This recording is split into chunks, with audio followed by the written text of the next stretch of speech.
Hello and welcome to patch 13.21 of League of Legends. I am Chris, and join with me at least one more time is my patch review duo partner, Jason. Hey, Chrissy, good to be back with you. We are on 1321. I don't have a clever nickname for this patch. It's the okay, I guess, patch. Yeah, looking forward to getting into these okay, I guess, changes. Alright, I'm gonna go right into the champ changes unless some of that other crap interests you. There was, I think, one thing. Okay, yeah, I just thought this was weird. The surrender, the success threshold for an early AFK surrender was lowered to 70%, which I thought that if there's an AFK, you just, oh, this is probably not a remake. This is AFK inside of like 10 or 15 minutes. Yeah, that's what it's got to be. So basically, 3 out of 4 people can surrender because of an AFK now. All right, yeah, that was the only thing. Let's get to the champs. Okay, first up, Aurelion Sol. He has lost the level scaling on his Q, but they shifted more of it into the points of his Q. This is probably so you're forced to max this instead of his E, so it's harder for him to stack more consistently early on. At least that's my speculation. Yeah, I mean these are straight nerfs. There's really no point in the game where he's going to be stronger because of these nerfs or because of these overall changes, even though they did things in a couple different directions. And I think this is fine. Like Aurelion Sol is not only like a powerful champ, but a ridiculous hyperscaler. He's the type of champ that he aims his ultimate at one of your allies that's 3,600 units away from you, and somehow the shockwave hits you and kills you. He scales so well already that the fact that he's scaling a little bit worse as a result of this is no big deal. And good riddance to him. I'm glad he got nerfed. I think he can take it and be just fine, but I actually like where he is right now. Yeah, I know you're a much bigger fan of that champion than I am. I do think he's super good in the late game, but I don't think he gets so strong so fast that it's problematic. Okay, next up we've got Bel'Veth, and this is a bit of a revert from last week's patch or whatever, where she got a number of nerfs. This is probably pretty smart because this is like her bread and butter kind of, oh shit key, basically. So this kind of needs to not have a redonkulous cooldown. That being said, they did not pull back on how much damage reduction she lost on this ability early on, Right. so that's a bummer. Right. Yeah, given that it is still a reasonably long cooldown, there's not going to be too many fights that you get to use this twice in. I mean, that there certainly will be some along a standard fight where you can reduce the damage well, or where you're chasing someone. But yeah, they gave her a lot of changes last patch. The big one was that, just in case you missed it, instead of 70% damage reduction, I think you get, what, 40 to about 60 based on the rank while you're using Royal Maelstrom? I think it Or was still it just goes like a up to. straight 40? I think it still goes up to the original value. It just starts off lower. Oh, okay, 40 to 70 based on rank. And yeah, that's a lot less protection. And so, the fact that they are reducing the cooldown significantly here is nice. But remember that you're probably not going to be able to use this twice in a fight anyway. So, yeah.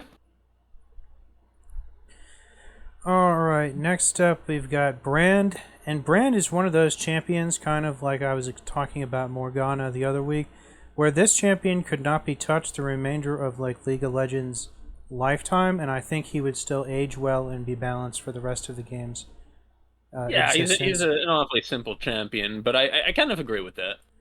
So I am, of course, suspicious of all things brand changes. Not even going to go into this nitpicky stat crap. We've got some jungle buffs, woohoo. And then his kind of most under the radar ability, his E, took a bit of a damage nerf. It's pretty inconsequential. Yeah, this is strange to me, right? Because I don't think of Brand as a particularly strong champion right now. Particularly in this meta. He's always So strong. I I certainly don't think he's like a weak champion either. But if I had to say he's like below average or above average for a mid laner, I would probably put him a little bit below that line. Well, no one plays in mid. And he's certainly not a particularly useful support. He does a bunch of damage and has an inconsistent, stun that, if you're lucky, you'll get off on one person before you die. He does a lot of damage, right? Like, the type of damage he deals as a support without too many items is impressive. But anyway, so if you look at kind of all the stat changes, higher attack speed growth, better start, but a little bit less durability later on. This is very clearly designed to try and make him more of a jungler, and I don't understand why they're trying to do this. Like, what is Bran gonna do? Like, fire a W at you, from 1,000 units away, and then try to walk at you after you were hit and Q you? Like, he just doesn't offer any types of ganks. He doesn't have, like, safe jungle clear. He can't duel. I don't understand why they're trying to make Brand, of all people, a jungler. And the fact that they're actually reducing his damage a little bit and his late game durability, very slightly, to accommodate these changes, just seems ignorant to me. Yep. Brian Jungle makes Morgana Jungle look competent and good. Yeah, exactly, right? At least Morgana, can fire off a CC that can hit you from a long way away and keep you in place for 2 or 3 seconds. Yeah, like, what are they doing trying to make Brian a jungler? It's silly. All right, next up. Is there sorry for cutting you off. Is there a current mid laner, like not like Talia or Fiddlesticks or anything that already can jungle, but one that you'd like to see be able to jungle? Like, you think they actually have a decent kit for it, and all they need is a better clear? Someone that doesn't jungle right now? Exactly. No, actually. I mean, some of the more funky ones that you see mid that tend to sometimes jungle, like Talon or Zed sometimes, they already can do it, so... Yeah. You see Echo, Diana, they already jungle sometimes. You even see Fizz jungle every now and then. And no, not really, I think. Not real good. The meta's kind of set in stone of who the clown junglers are and who the ones that can kind of take a crack at it, I don't know whether it would work great or not. Like, the one that just occurred to me is I think it would be cool if they made Galio a better jungler.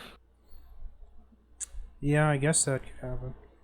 That would be kind of cool, right? Like, he has the AoE, Yeah. he has some reliable CC, and he is actually like another potential tank jungler. We need more tank junglers, honestly. Yeah, every one of his buttons is an area of effect ability. Even his passive. Yeah. So it's like he should be able to clear the camps decently. He just needs to be able to do more damage to those monsters. Yep. Okay, just a thought. That's pretty good. What do we have next? Next up, we've got Briar. Full disclosure, I've only actually seen this champion in game once, and I took a dump on her. Was she top or jungle? Guess she was jungle. Oh, okay. I usually see Briar jungles do well, not always. I was AD carry that Briar game. tops is terrible. But her ultimate was kind of intimidating. For a minute, I thought it was Vex's ultimate. I was like, huh? It's just like Vex's ultimate, except Yeah. you can't stop once you hit it. Yeah, but she ended up just killing herself a bunch of times. Yeah. She's a champ that needs to, doesn't necessarily need to get ahead, but needs to stay in the game. If she gets behind, she's in a lot of trouble. Anyway, yeah. I like this change on her passive where she heals more of the dot. This kind of offsets more of the no regen thing. But I like this healing off the dot more. I like that, sounds kind of cool to me. And then the secondary of effective or W's losing a little bit of oomph. That ability is so ridiculously strong, though, I don't think it's too big of a deal.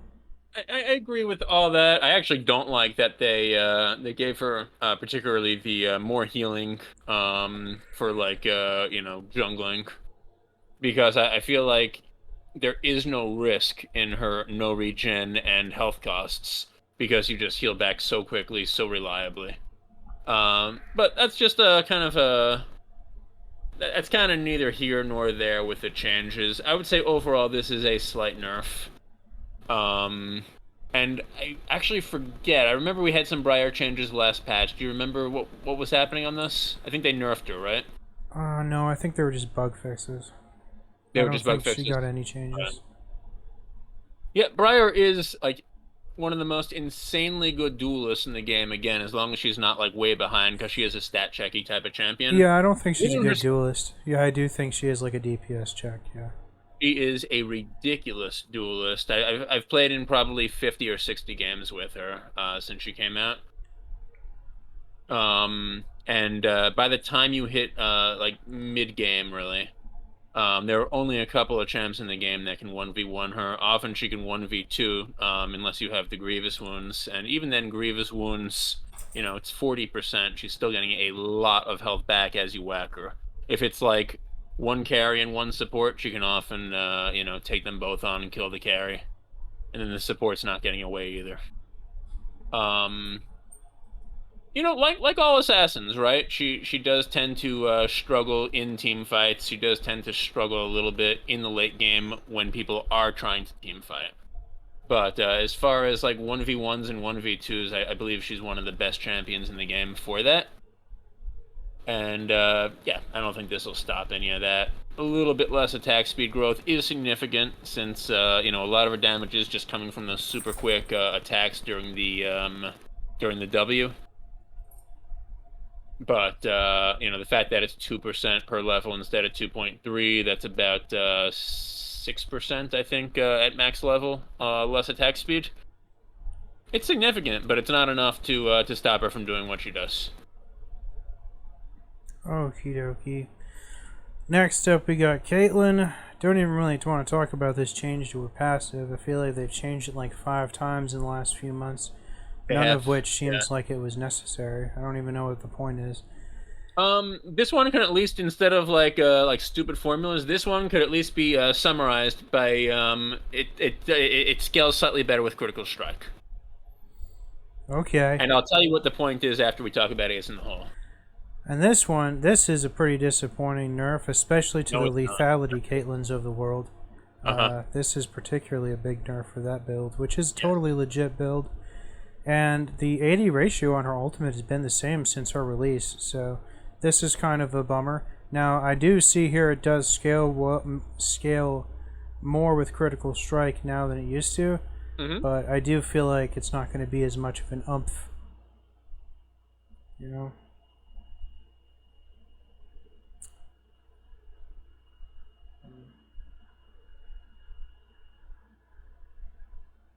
feel me? So you've been transforming for the last minute or so. I don't know whether I'm supposed to talk about the changes or not. Go ahead. All right. All right. So yeah. Ace in the Hole, like you said, it's or like I believe you were about to say, right? Nerf to lethality, Caitlyn, obviously because of less AD ratio and less base damage. Buff to critical strike Caitlyn, which is clearly between this and the headshot where they're trying to get her back into. I just wanted to tell you a story about a game that I was in the other day where I was playing Soraka. I had a Zanya's Hourglass, partially because just of the armor, because I was going against the lethality Caitlyn, and she was the only like semi-fed member of the enemy team. Both ADCs were pretty fed. I think she had about 9 kills. We were at about 32, 35 minutes. And I'm going to ward Baron. I've got full health. I put the ward in the Baron pit. I go and place the ward in the bush behind Baron pit so that we don't get ambushed there. And all of a sudden I notice a Caitlyn ult on me. And I'm thinking, oh, well that kind of sucks, right? Using that for poke. It's lethality Caitlyn. She's kind of fed. That's probably going to do like half my damage bar.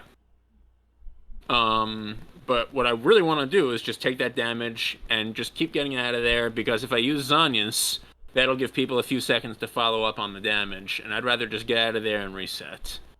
So, I take the hit, and I get a gray screen from 100% health with 100 armor. It literally just... The Ace in the Hole one-shot me. And there is no way that a poke skill used from 3,000 units away that has an execute should be able to one-shot someone from 100% health. So, like, yeah, that lethality Caitlyn was not only toxic, but just actually overpowered as well as being just cheesy and toxic. And I think this really speaks to just the terrible job that Freak and company have done with some of the item reworks in this season in particular. With being able to put champions into builds that are not only cheesy and toxic, but that had never worked for them in the past, and basically just enables them to use these things in an overpowered way.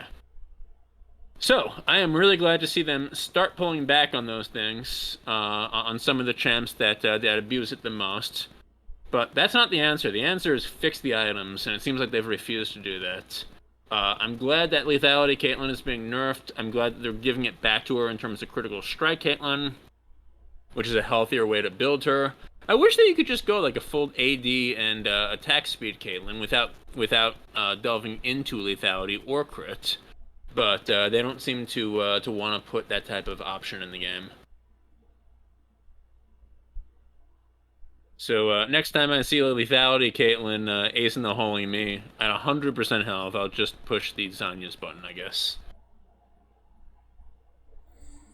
I feel like they have to get pretty fed to have that kill potential, to be honest, though. There were 9 kills and they had like way less CS than my ADC. Again, at like 33 minutes. They were probably more fed than an average player would be at that point in the game, but like way less fed than most people in the game.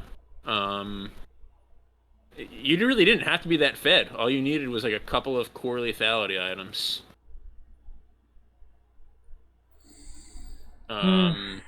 Yeah, I mean, just between the AD ratio and the high base damage, it was very surprising. Again, I thought I was about to take maybe half of my health in poke. And Collector was on there too, right? So it got me down to like 90. It got me down to like 94 point. It got me down to like 4.5% of my health is what it really did. And then a quarter of a second later, I was dead, and it was like, oh, Collector. Fucking Collector, man. All right. Yeah, you don't need to be as fed as you would even think, so I'm glad they nerfed that. Next up, we've got Dr. Mundo, and we got some disappointing change for this slob. Kinda just, I don't know. I've always been a real downer on this champion since he received his rework. I still kind of am. Yeah, I've always kind of liked them since the rework. What we have here are moderately small nerfs. And I honestly don't know why they did this. There probably is a legitimate reason. But I barely ever see Mundo these days. He's taken down so quickly by anybody using Kraken Slayer. And this is surprising. I mean, a lot of this is his damage was taken down a little bit, and Mundo deals more damage than any other tank in the game deals. I would say an average Mundo can deal more damage than any other tank having an average game. Obviously, what he loses from that is his disruption. He's not very disruptive unless he can actually pose enough threat to kill you, and then okay, you want to get out of the front line.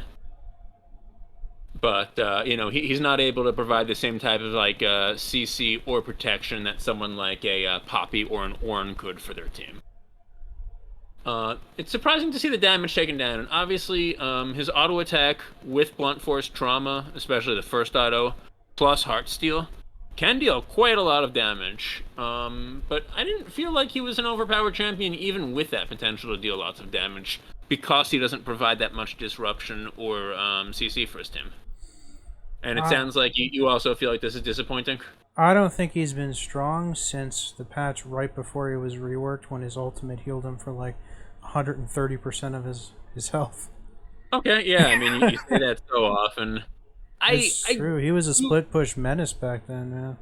I feel like he was relatively, not very, but relatively strong until the item rework for ADCs, which just he was one of the most hurt by it, but I think it just completely exploded the balance of the game in very bad ways. I think for a brief moment he was kind of strong again when they gave him Uh, that permanent bonus attack damage on his health as a passive on his E. But now that yeah, this is the second time it's been nerfed, I'm gonna have to pull back on feeling good again. yeah. I have to guess like maybe he was doing very well in pro play, and honestly, if that's the case, I don't even understand why. Um, but yeah, this was surprising to me. But when I see these types of changes that are kind of like a part of the champion's kit that you wouldn't necessarily expect, right? Normally, Mundo lives or dies by tankiness rather than damage. Um, Usually, this is going to be some way that they were like legitimately becoming too strong, and they're trying to trim back on that. There probably is good intention here. I'm just surprised at it. Alright, next up we got Hecarim, and not much to see here, but this is kind of a cool change. For how many times his like sustainability has been screwed with, having it Uh-huh. last like an extra second actually is a really big deal. Because this is a very, very powerful ability. It's just has been messed with a lot, but I do think it's still very good. I'm surprised they would actually go this direction with this. So this is pretty cool for him. Yeah, I agree with everything you just said. I would also say the attack damage growth is not to be slept on. This is almost 10 extra AD at max level. And I think, if I'm not mistaken, Hecarim is one of those champs that not only has pretty good AD ratios on his damage abilities, but also like really low cooldowns and can actually proc those AD ratios often, right? Well, just his Q. Does the W not have an AD ratio for damage? No. Oh, it really is just his Q. Well, his E scales with just his auto attacks, but not really. All right, yeah, no, his E also scales, but it's just 50% of bonus AD with a long cooldown. Yeah, so it really is like just I guess his Q, but that is a real short cooldown with a 90% bonus AD ratio. Oh, but that's bonus AD, so that's not even his base stat growth.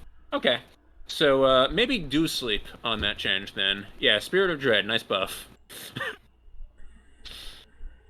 Okay, next up we've got Jinx. Just some little crap here. She can't get too excited now. Yeah, my Between guess is like structures, epic monsters, and takedowns. yeah, this is not in the five stacks. Like, good luck getting five stacks of Get Excited most of the time anyway. Like, if you've gotten five stacks, the entire enemy team is dead.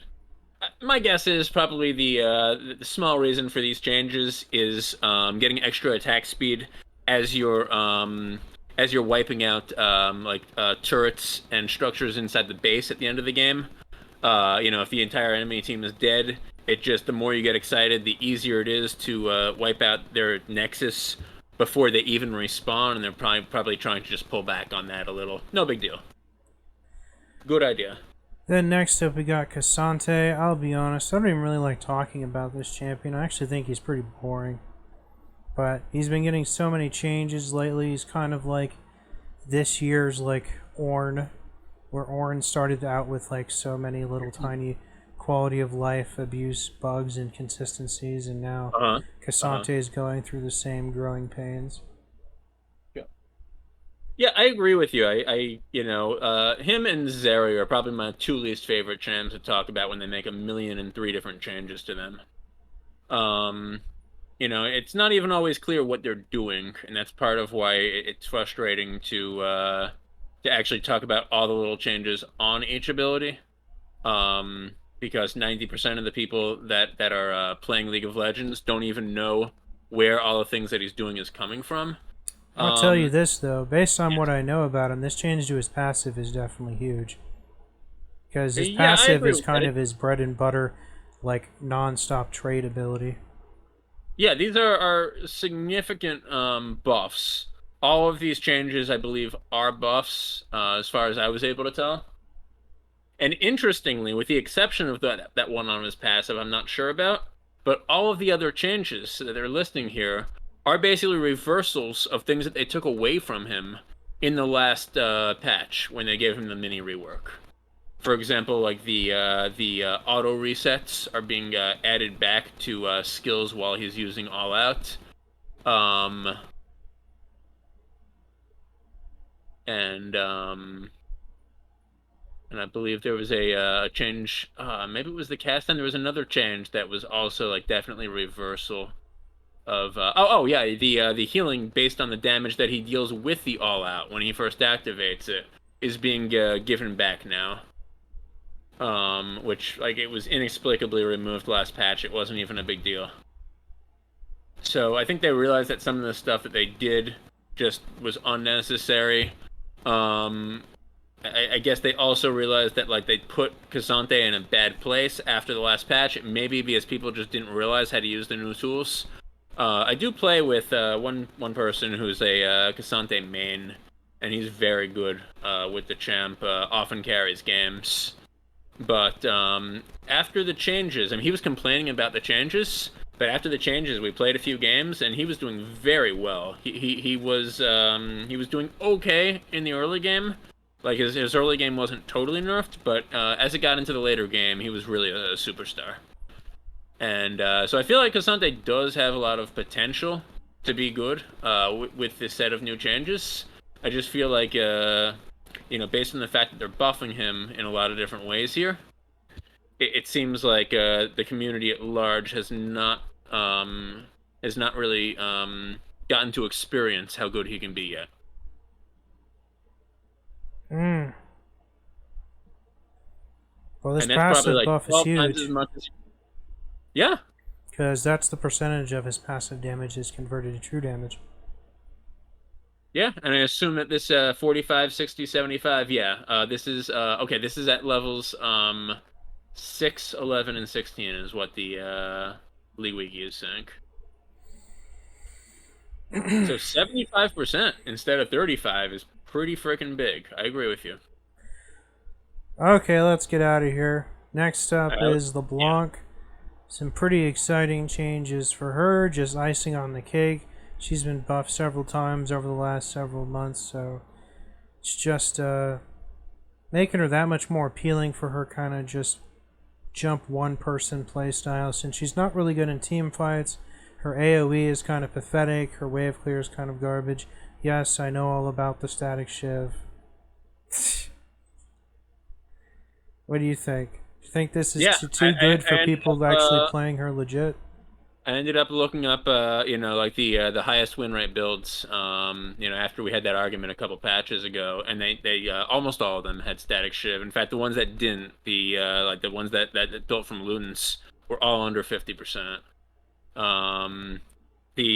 But what was really interesting to me was it wasn't just shiv. It was actually some of the highest win rate builds actually like started building like phage items and all kinds of like AD like random ridiculous AD shit, and those had high play rates and really high win rates. So do I think that this will help the legitimate LeBlanc users? Yeah, I think it will. I still think that LeBlanc is in a place based on what they did to her wave clear a couple patches ago, where she has to build static shiv, but after that you can start building AP again. Yeah, I'm not going to get into it. No, we don't have to. Like we've definitely treaded that territory before. You're just doing less damage. But I do believe that this will help at least the semi-legitimate LeBlanc users who only build Shiv, or who for some reason don't build the Shiv. Yeah, this is kind of nice. Higher AP ratios for LeBlanc definitely means more burstiness, more ability to assassinate.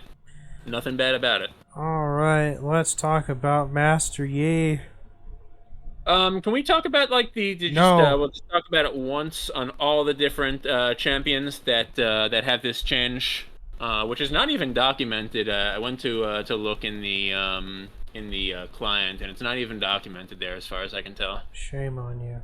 But basically, for a lot of different support effects, as examples, Leona's Sunlight, and Lulu's Picks are two that are on screen right now.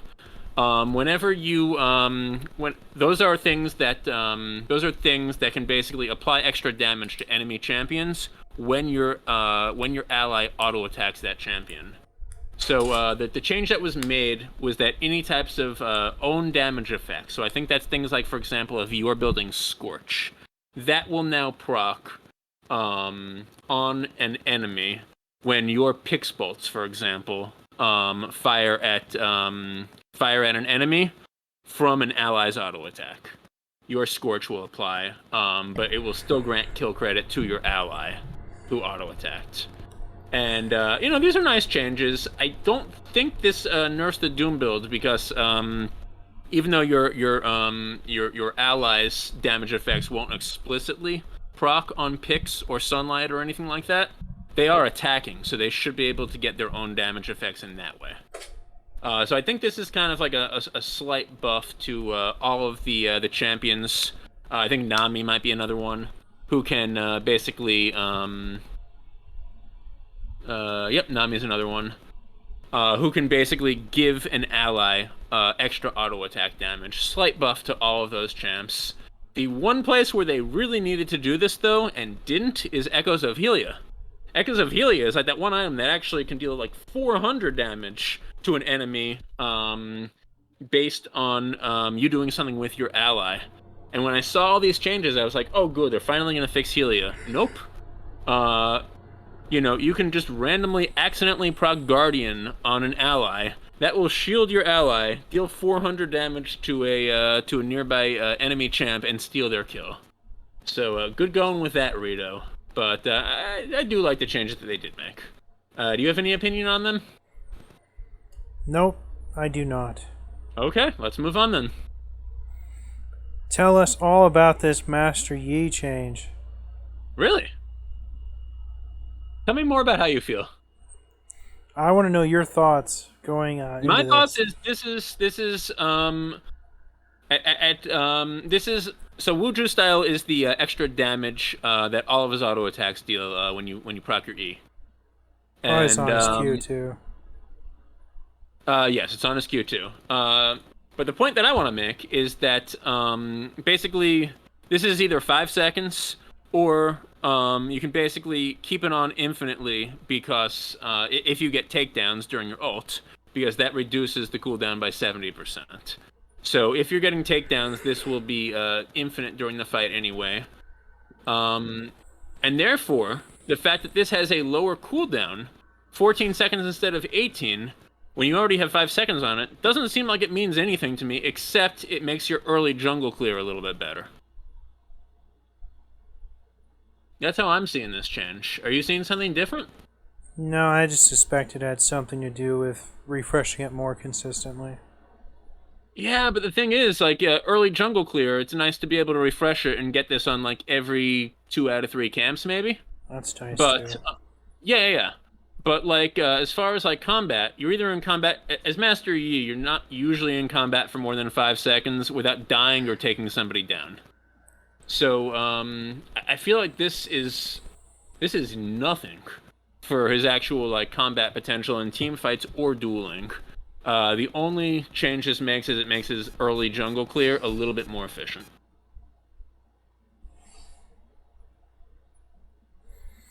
Alright.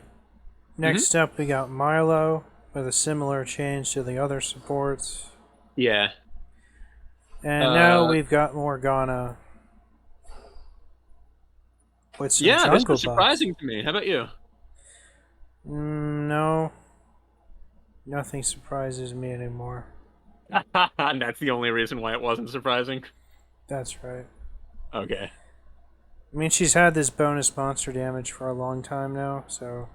If Brand got it, you knew she was going to get it, right? This is like the 14th time they've adjusted that. They've adjusted it upwards and downwards and upwards again so many different times. But I feel like let's not bury the lead here. More damage at max rank, almost 10% more damage for her W. And you see here it says minimum base damage per tick, but I think the maximum is solely a multiplier of the minimum. So I think the maximum is also increased by this like 8% at max rank. Yeah. And that is huge. It should. For Mid Morgana, and I think some supports even build her this way, but for Mid Morgana, I always max W first. I will sometimes put a couple of extra points into Q or an extra point into E along the way, but usually rank 5, W is what you have to do for the wave clear and for just the amount of damage that it brings. Yep.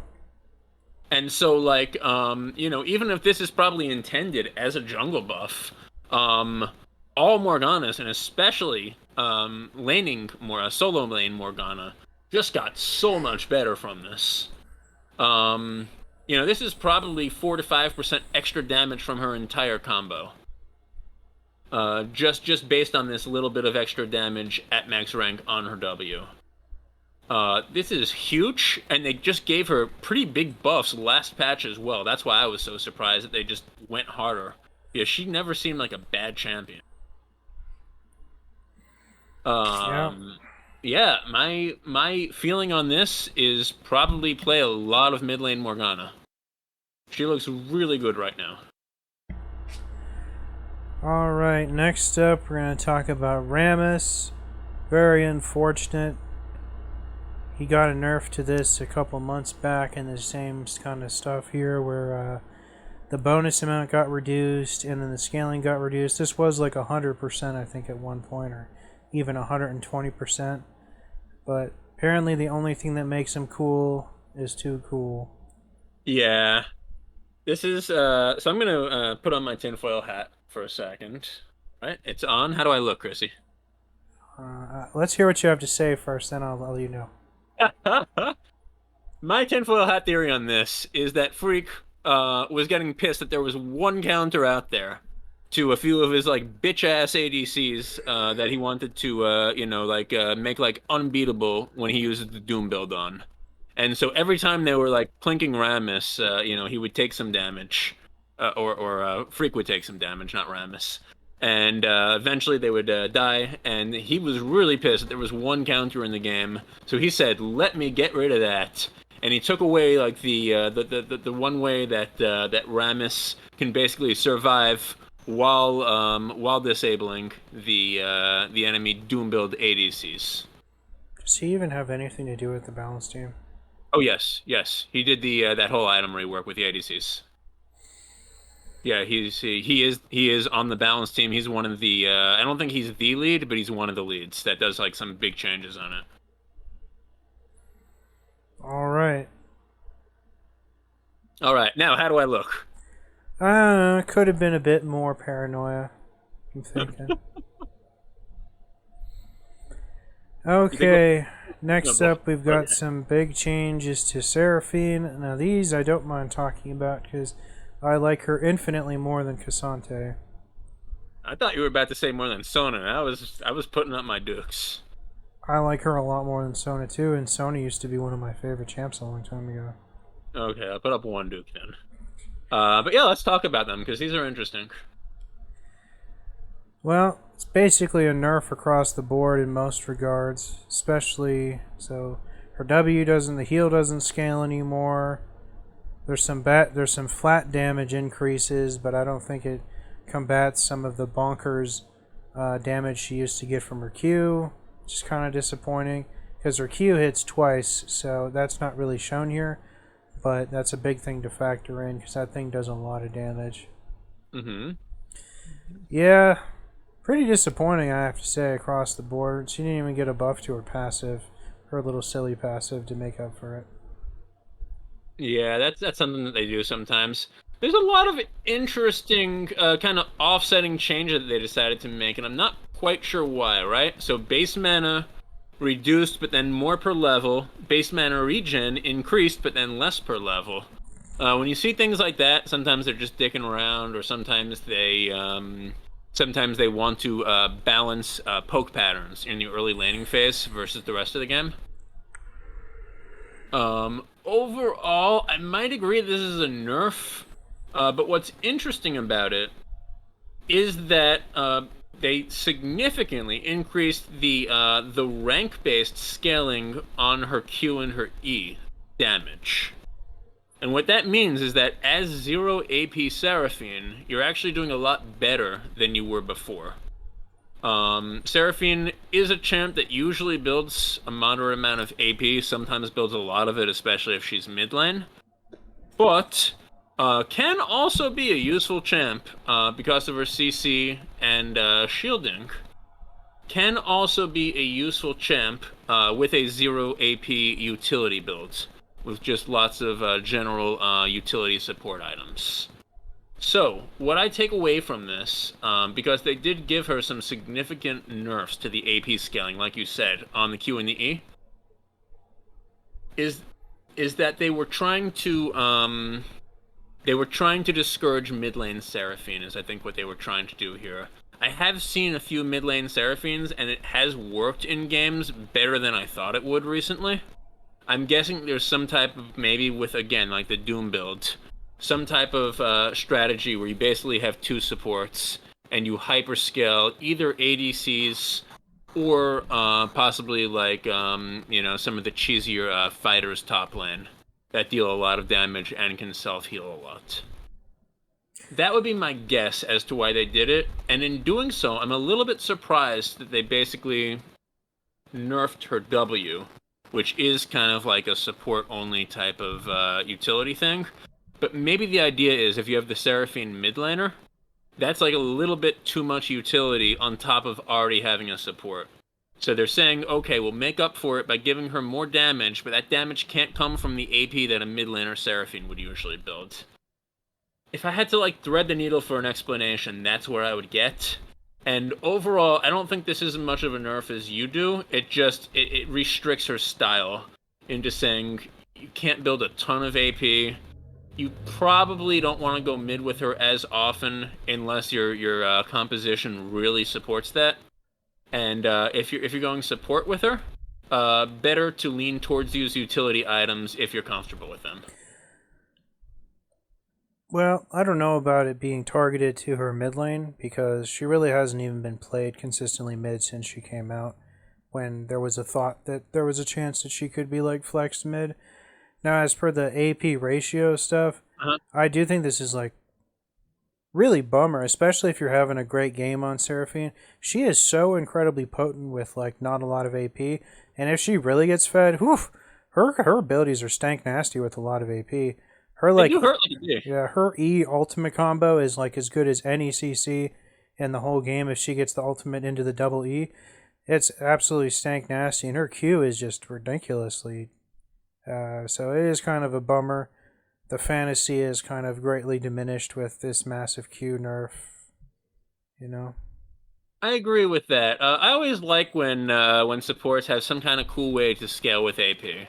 It doesn't have to be damage directly, right? It doesn't even have to be healing or shielding. It can be some type of utility that scales with AP, and they've actually, disappointingly, scaled that back over the years. But even if it is just something like damage, it can feel great to go like boom or bust if you're having like a good early game with a support like Seraphine, and try to get up to 600 AP before the game's over. I'm a little bit sad to see this, but I think I understand what they're trying to do, and I think it does have to do with trying to discourage mid lane Seraphine. That's the only way I can justify AP nerfs that are this big, especially when they're supposedly counterbalanced by big base damage increases. That screams support the support and nerf the mid laner. I wish they just kept nerfing her W and her passive than touch anything else they messed with here, because when she first came out, her W was ridiculously overtuned, and so was her passive. So, I'd rather them just kept hitting away at that than touch her Q. Yeah, and I mean, since W is almost always going to be the last thing that you max, the fact that it's now going to be 3% of the target's missing health all game, and that's only if you basically get the passive, the 3 spell passive on your W, because the only other way you can heal them is if they're already shielded. The healing on her kit is so pitiful now. The shield is not that bad. But the heal is so pitiful. It seems like it's a little bit extra to be reducing that. Come on, 3% of missing health, and that's only if you basically use your Karma ult on it. All right, next up we've got Tahm Kench. My boy. We got some less base damage, but Yep. a whopping 2% bonus, which is definitely going to more than make up for the 12 he lost over the course of like the late game. So that's always nice. He's basically only played top now as some kind of cheesy all in you every 3 seconds kind of champ. But, you know, as at least he keeps getting played. He's And then actually a they really good skill artist too. made his abyssal dive a bit less punishing. So when he all ins you in 3 seconds, he can't immediately all in you in another 2 seconds later if he hits you with it. And it's No, pretty no, no, no, easy to no. hit This with is it. hang on. This is a buff to the Abyssal Dive refund. Never mind. The opposite of my argument. Yes, only at max rank, so it's not going to happen really that much in laning phase. Does he max this first or second? You have to max your Q first. The base damage is too preposterous.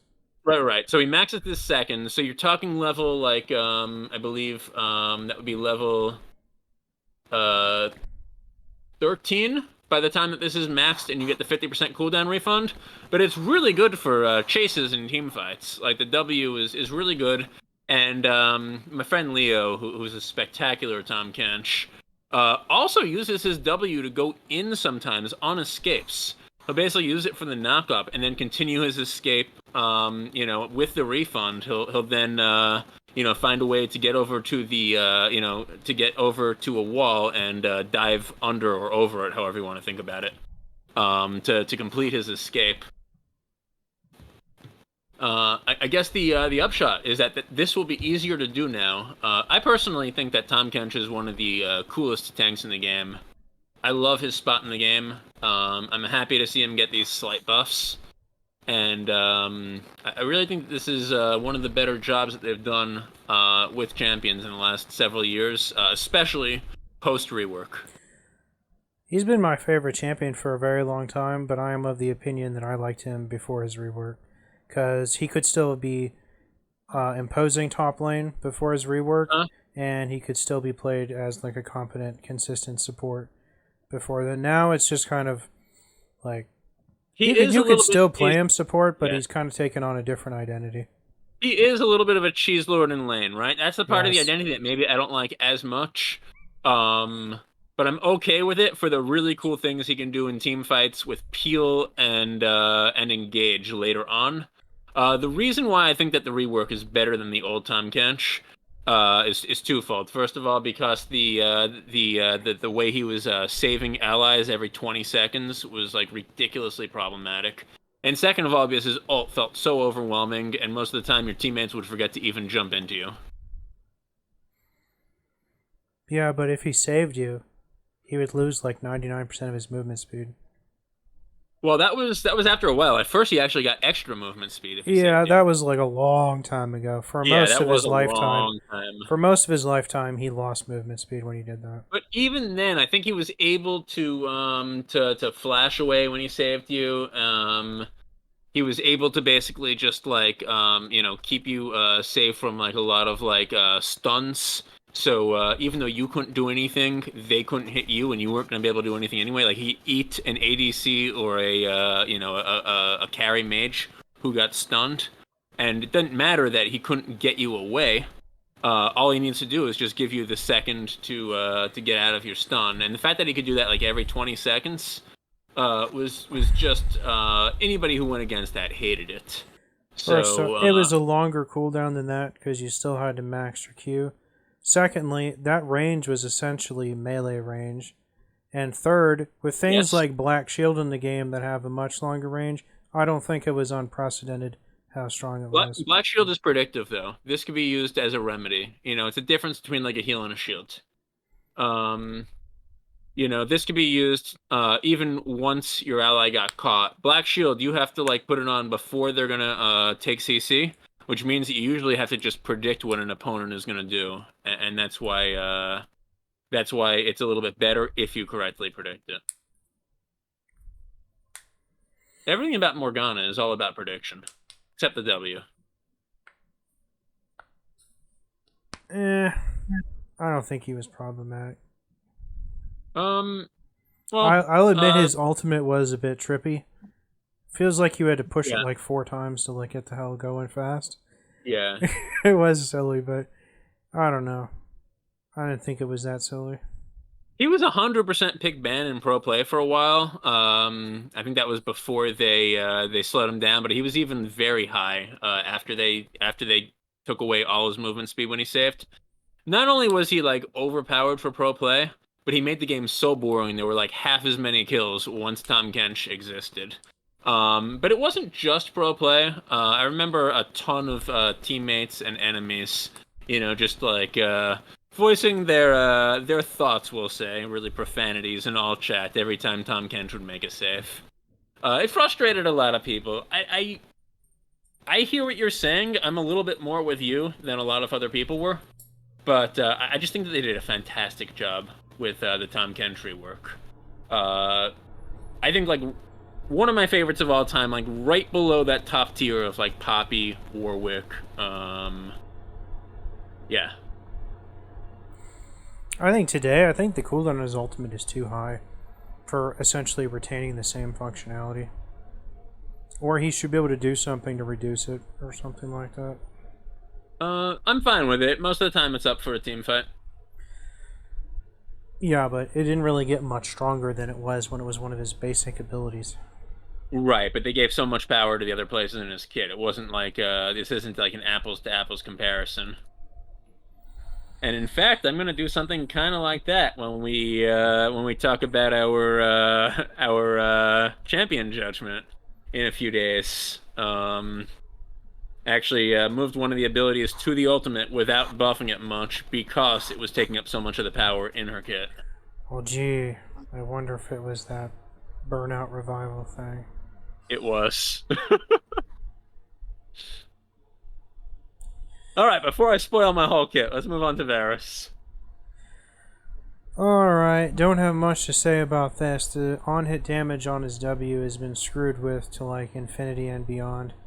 It goes up, down, now it's going up again. A few months from now it'll go down. Not much to say about that. The slow on his E is probably more impactful, I guess. 5% more at all ranks. Yeah, these are small buffs, and I will say that, like, when I see Varus lately, more often than not, he seems to struggle a little bit. And that's surprising because it seems like Varus is kind of like the one of the ADCs that can use almost any cheese lord build that comes out for ADCs in general.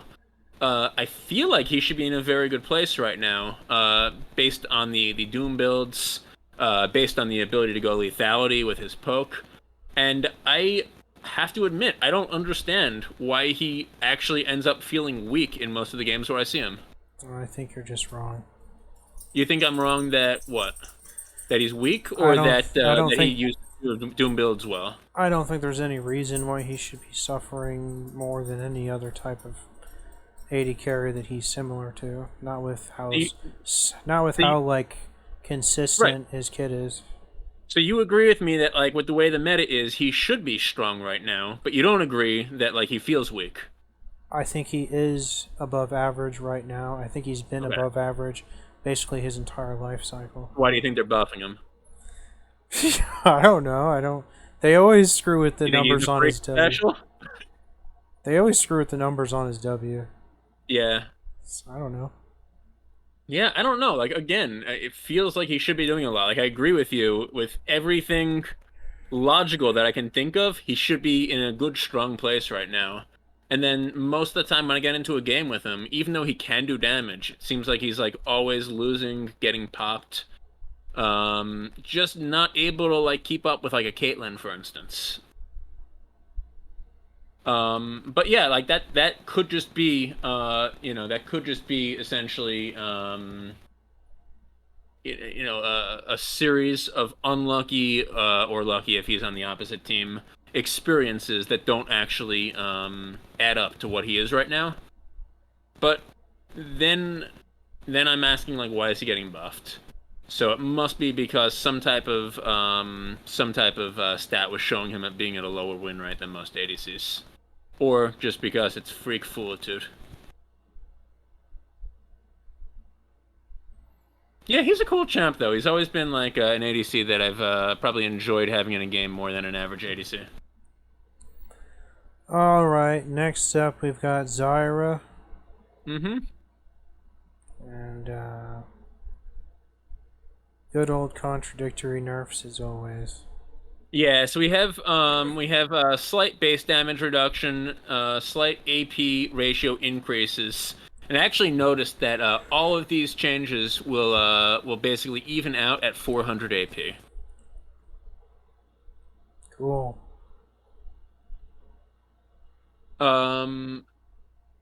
Actually, wait a minute. Deadly Spines is a base damage increase. So the other two will even out at 400 AP, but if this is not written wrong, um then actually the Deadly Spines, which is her E, I think. Q. That's her Q. Okay. Her Q will actually just be better at all ranks with all AP. Also higher attack speed. Yeah, I don't know. Like, Zara, especially with Leandries, does, like, surprising amounts of damage without even having that much AP. So I think maybe they're trying to put the onus on her. But this is a weird set of changes, right? Because at level 1, you're going to have almost no AP. And then as you rank some of these skills up, you're dealing more damage. Probably in the mid-game...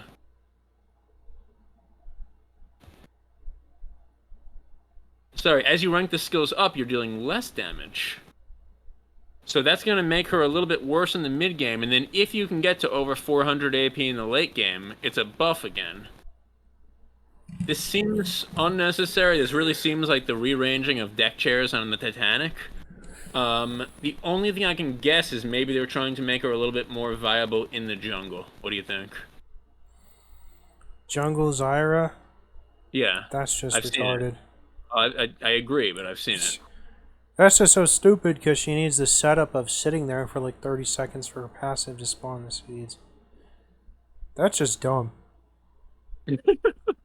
I love hearing it. At least the other two you can just get to work on the camp right away. Is she just going to tank the camps? I mean, that's just stupid. So I don't know what they're trying to do here. It's essentially power neutral. And it slightly rewards going heavy AP Zyra. I guess that's the upshot from this. But yeah, let's ignore it. Like these really are just silly. All right, walk us through the life-changing changes to the jungle here. Guess what, guys? We've got 12 different changes to jungle pets for the well, this is patch 21 for the 21st time this season. Just tell us what the point is. All right, I couldn't tell you what the point is. They basically pulled back on some of the changes they made last patch, where jungle pets were going to be slightly worse for champions that build AD and AP damage rather than being like tanky champions. They gave a little bit of the power back to those AD and AP champs. The healing from health and mana from large monster kills was changed again to absolute numbers based on your level, which I think is how it worked 2 patches ago, and they changed it last patch, so they just basically pulled back on that. And I couldn't tell you what the point is, but I think they basically decided, like, we're trying a bunch of things to see if it works, and then we realized that it just creates a whole new can of worms. And they said, okay, scratch that. Back to the drawing board. Let's go back to how we had it a few patches ago. That's what you need to know. Cool. Yeah. And then next up, we got some nerfs to Hullbreaker, and I don't feel bad about this. I think this is one of the worst items they ever introduced to the game. I wish there was an opposite version of this item that gave you buffs when you grouped with your teammates. Cool. Yeah, that would be pretty cool. That would be pretty cool. Like damage buffs, like for a damage champion. I like that too. That's a good idea. Even like an assassin to have something like that. Like make an assassin item that could do that to almost like give you the chance to opt in late game, make it a late game item. To opt in to team fights rather than assassinations. Be interesting. I understand the idea of trying to have an item for split pushers to say, I really want to split push, but it creates some really unhealthy game patterns, and Hullbreaker just doesn't do the job in a healthy way. Yeah, it gives way too many free stats for its price. Yeah, I'm happy to see this nerfed as well. When I see someone get this, it's almost like they have a second mythic. It gives so many stats. In a way, I would like to see the minion bonus be better, and the just the free stats that you get be worse. Yep, they should bring back a Banner of ZZ Command. Rush? Oh, I thought you were going to say ZZ Rock. Both of them. There was a period where they were both in the game at the same time. Yeah. Good times. Yeah. Banner Command would be maybe interesting if you had to, because the problem with both of them was that you would use it and then you'd walk away. Yeah. And you'd basically create a lane that other people needed to match, and the macro value of that was way too high, particularly in high-level play. Yeah. In low-level play, it was actually no value, but in high-level play, it actually was creating frustrating, boring,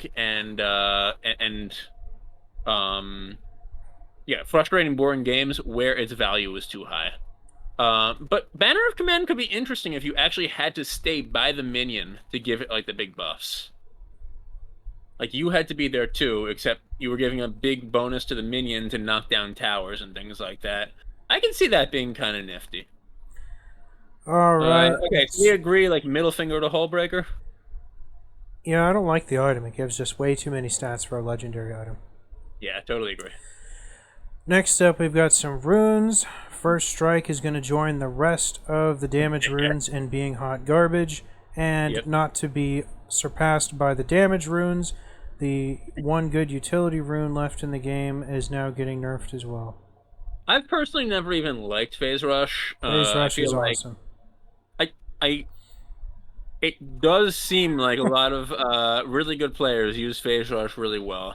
I've never liked it. It feels like you have to like get too many skills off to even get the movement speed boost, and unless you're like a battle mage or like an assassin with like very or someone like Nasus with very low cooldowns,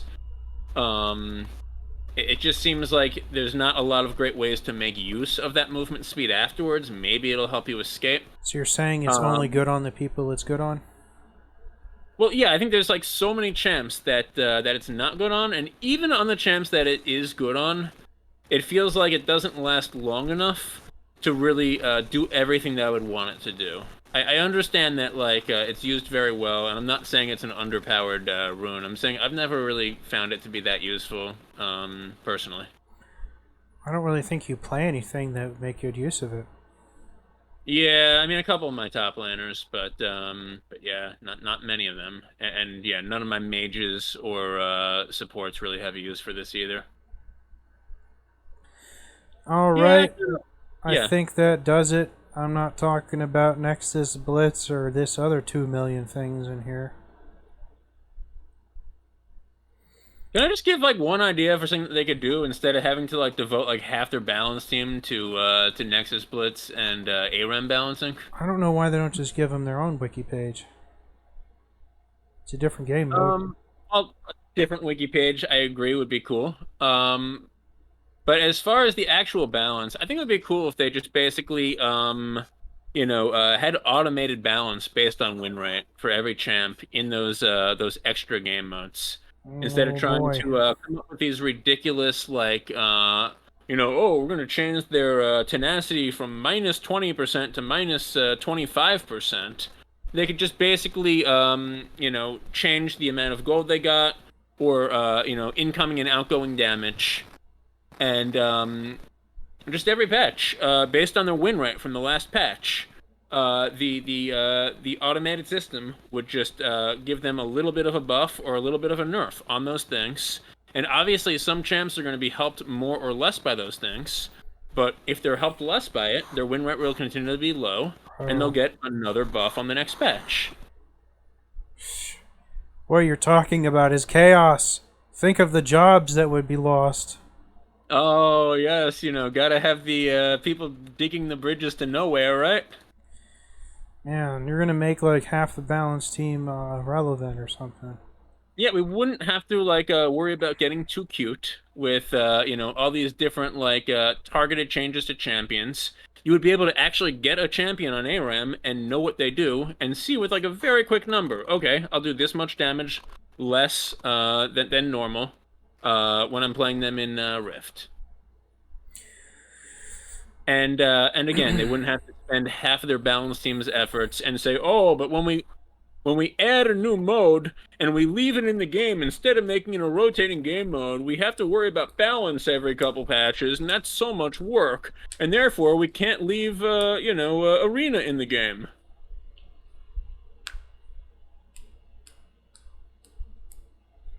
Just have an automated system based on win rates. If a champ like Evelynn isn't going to be good on, on ARAM, great.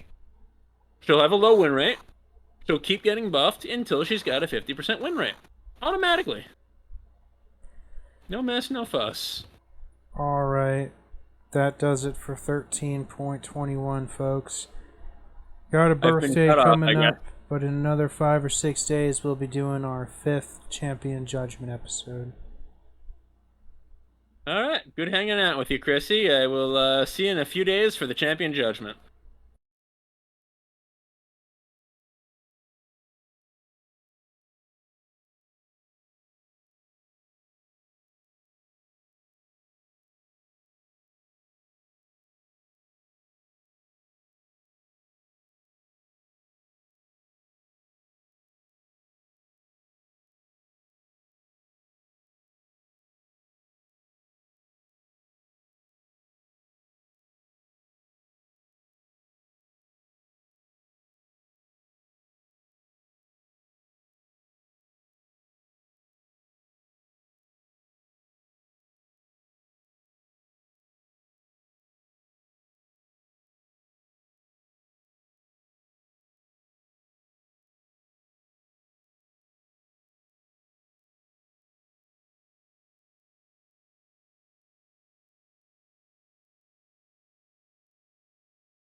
All right, welcome to part 3. Have some internet problems or Discord's freaking out. It's probably my fault since my internet's been really ghetto the last few months. Next up, we got Silas, who's getting more mana. I actually do think he's pretty mana hungry early on. I don't think it's Oh his yeah, problem in the late game, though. yeah, agreed. He actually does run out of mana in a lot of the early trades early on. It's the only way that he can really fight, and this will let him basically use one more skill every time he comes back from Biss. Yep. Of one more skill before he runs Zoom. It's a small buff, but it's a nice buff for him. Yeah, not a lot to say about that. Next up, we got some stat buffs to Tristana. Let's see, we got less health, more armor per level, and Less magic less resist. MR. Yeah, I don't really know what So to think about that. basically, they went nowhere with this. This is like some corporate executive basically hiring a bunch of accountants to make it look like the money went to one division instead of another, so that they were like profitable. But really, it didn't do anything to the business. I'd say 3 of these changes are pretty meaningless. I think the only one of consequence is her gaining base armor, because for an AD carry, any bit of armor to mitigate the flat shred of lethality, I think, is impactful. So I think that's the only one of consequence. Yeah, but that's 4 base armor. At the beginning of the game, you're probably taking more damage from the support than you are Yeah. from the ADC. But serrated Um, Dirk is like 10 armor spend, basically. yeah, later on. But even that, means she's taking maybe like 3% less damage, but she also has 3% less health. This really feels like a nothing burger to me. The one thing I might guess, and I haven't seen it much lately, but have you seen Tristana mid maybe? I'm thinking maybe they're trying to make her worse against mages. That was actually a thing like 2 years ago. People were busting out like Tristana and Lucian. Just because they both Yeah. are so fucking aggro and have such an all-in against the mages. I I haven't seen it recently, but I'm wondering if that could possibly be the case, because as far as ADC Tristana in the laning phase and really through the entire game, this is nothing. This is like a zero-sum change. It's not a buff.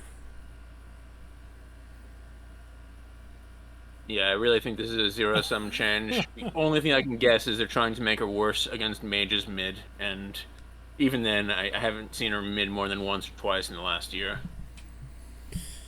Alright. Another weird one. I would say it's a net nerf instead of power neutral, as you like to say. Okay. I would say it's completely power neutral myself. Well, I think the base armor is more impactful in the laning phase, even if the armor growth eventually compensates for that. So that's the part Oh no, of the they're game. they're giving her more armor and more armor growth. Yeah, that's what I'm saying. They're I'm saying taking- it's more impactful.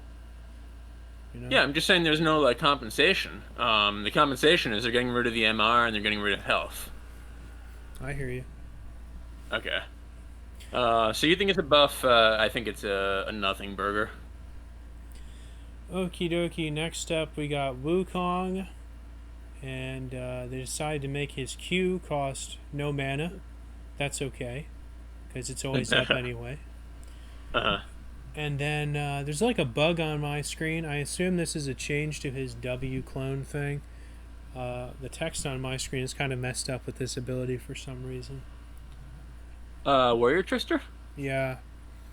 It says mana cost is reduced to 60 to 40 from 80 to 40. So at the earlier ranks, it costs less mana. So this is just basically more mana for Weaselwoo all around. Yeah, nobody really plays him top anymore. He's basically just a cheese lord full AD jungler now. Yeah, it's mostly in the jungler, and more often than not, I actually see him succeed there. There was a time where this champion was kind of like an off tank or a bruiser in the old days. Those times. Oh, yeah, He's yeah. moved on to Talon levels of play though. Actually, in Arena, I've seen him kind of go bruiser with some success as well. But yeah, as far as the Rift, he's more of a burst assassin type. Okie dokie. That'll do it for the champion changes. Next up, some very inconsequential item changes. Ace, first up, we've got Axiom Arc, Uh-huh. which got a big nerf in the other patch that really limited its user base, but now they're giving the baseline effect a big, or I guess a bit of a buff. Didn't Now we that it, decide that? Sorry, go on. well, the rest of the portion of the ability now scales only with lethality now, where it was strong enough to be picked up as a one-off item on just about any AD champion that Uh-huh. wanted to abuse it. Uh, it's probably still the case that this is still kind of not worth getting on anyone that doesn't build like full lethality, though, even with this buff. Well, I think when we looked at this change, we actually worked out the numbers, and because it gives you 18 lethality in itself, it was like you get one more lethality item, and you're breaking even, and then beyond that, you actually do better, than when it used to refund. Was it 25% of your total cooldown? Was it 30? I don't remember, but it was good enough to be a one-off item on someone who would not build any other lethality items. Yeah, yeah. It's definitely worse as a one-off now. But what we're going to see with all of these item changes is that everything except Duskblade of Drakthar for Assassins basically picked up a small buff, and then Duskblade got a nerf. So just for that, I think there's going to be a lot of Assassins shifting from Duskblade, which was just so good, to Axiom Arc. And yeah, now that it's giving you a 10% cooldown plus 0.4% per lethality, which just from this one item is another 7%.